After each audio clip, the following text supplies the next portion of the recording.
This is a war that should have never happened. It's a war the Russians tried repeatedly to settle on terms that were very, very beneficial to Ukraine and us. The major thing they wanted was for us to keep NATO out of the Ukraine. The big military contractors want to add new countries to NATO all the time. Why? Because then that country has to conform its military purchases to NATO weapon specifications, which means certain companies, Northrop Grumman, Raytheon, General Dynamics, Boeing, and Lockheed, get a trapped market. In March of 2022, we committed $113 billion.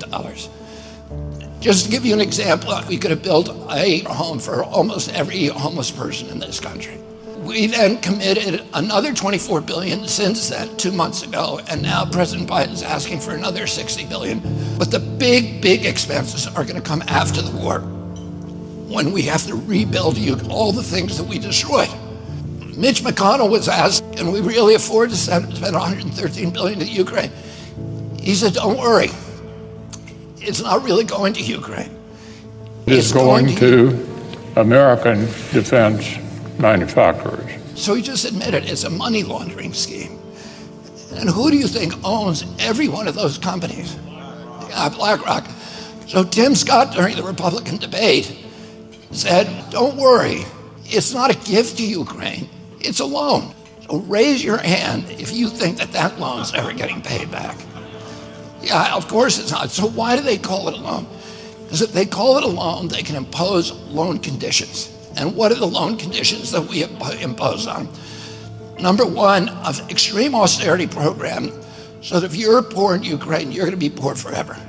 Number two, most important, Ukraine has to put all of its government-owned assets up for sale to multinational corporations, including all of its agricultural land, the biggest single asset in Europe.